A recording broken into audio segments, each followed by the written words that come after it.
اب یہاں ایک دو غلط فہمیوں کو بھی دور کر دوں تو اچھا ہوگا.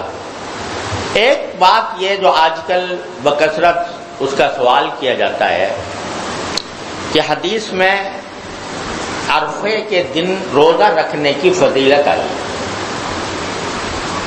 اور ایک حدیث میں رسول کریم صلی اللہ علیہ وسلم کا یہ ارشاد منقول ہے کہ آپ نے فرمایا کہ عرفے کے دن کے روزے کے بارے میں مجھے اللہ جل جلالہ سے یہ امید ہے کہ وہ 1 سال پہلے کے اور 1 سال بعد کے گناہوں کا کفارہ ہو جاتا ہے. 2 سال، 1 سال پہلا اور 1 سال آنے والا، دونوں سالوں کا کفارہ بن جاتا ہے. یعنی اس میں جو گناہ ہوتے ہیں ان کا کفارہ بن جاتا ہے. اس کا مطلب یہ نہیں ہے کہ حقوق العباد کا بھی کفارہ بن جاتا ہے، بلکہ معنی یہ ہے کہ اللہ کے حقوق سے متعلق جو گناہ ہوئے ہیں ان کا کفارہ اس سے ہو جاتا ہے. اور اس میں بھی زیادہ تر علماء کا رجحان یہ ہے کہ صغیرہ گناہوں کا کفارہ ہوتا ہے، کبیرہ کا بغیر توبہ کے نہیں ہوتا. لیکن بہرحال فضیلت ہے ایک بہت بڑی عرفے کے روز. تو بعض اوقات کیونکہ ہمارے ملک کی رویت، چاند کی رویت مختلف ہوتی ہے سعودی عرب کے ہاں، تاریخیں مختلف ہوتی ہیں. آج ہمارے ہاں 7 ذوالحجہ ہے، سعودی عرب میں 8 ہے، اور کل ان کے ہاں 9 ہوگی، یعنی وہ عرفے کا دن ہوگا، ہمارے یہاں 8 ہوگا. تو بعض سے لوگ یہ سوچتے ہیں اور یہ سوال بھی بکثرت کیا جاتا ہے کہ آیا روزے کی فضیلت عرفات کی وجہ سے ہے کہ جس دن حاجی عرفات میں ہیں اس دن، وہ دن تو کل ہی آنے والا ہے، تو اس کی وجہ سے ہے، یا 9 ذی الحجہ کی تاریخ کی وجہ سے. تو اس میں سمجھ لیجیے کہ صحیح بات یہ ہے کہ 9 ذی الحجہ کی تاریخ کی وجہ سے. وہ جب ہمارے افق کے حساب سے، ہمارے ملک کے حساب سے جس دن 9 ذی الحجہ آئے گی اس دن وہ فضیلت انشاءاللہ حاصل ہوگی. اگرچہ سعودی عرب میں عرفات کا دن 1 دن پہلے گزر گیا ہو.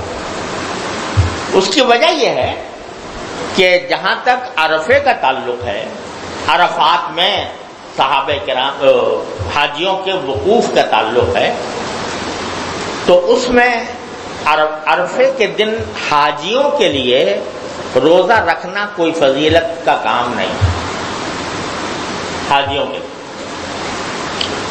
بلکہ اس میں کسی قدر علماء نے کراہت کا قول بھی رکھا ہے، جس کی وجہ یہ ہے کہ عرفات میں آدمی کو چاہیے کہ وہ تازہ دم ہو کر جائے، نشاط کے ساتھ عبادت کرے، نشاط کے ساتھ وقوف کرے. روزے کی حالت میں تھکا ہوا ہوگا تو وہ وہاں وقوف صحیح طریقے سے نہیں کر سکے.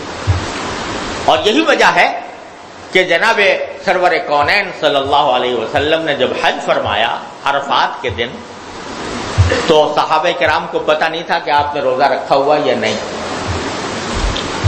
تو بعض صحابہ نے یہ دیکھنے کے لیے کہ آپ نے روزہ رکھا ہے نہیں، آپ اونٹنی پر سوار تھے، آپ کے پاس پانی کا ایک پیالہ بھیجا پینے کے لیے، اور بعض روایت میں دودھ کا پیالہ بھیجا. تو وہ آپ نے پیالہ لے کر اونٹنی پر بیٹھ کر سب کے سامنے پیا، یہ بتانے کے لیے کہ میں روزے سے نہیں. تو عرفات میں جو لوگ حج کے دوران عرفات جاتے ہیں ان کے لیے روزہ رکھنا اتنا فضیلت والا نہیں ہے.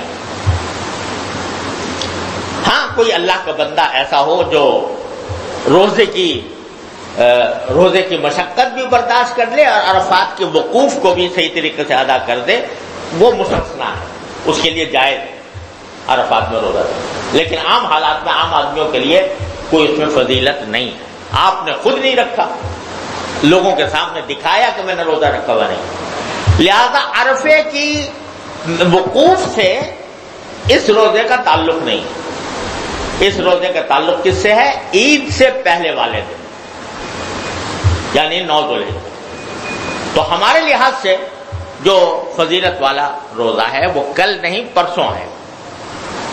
ایک بات تو یہ غلط فہمی دور کرنی تھی۔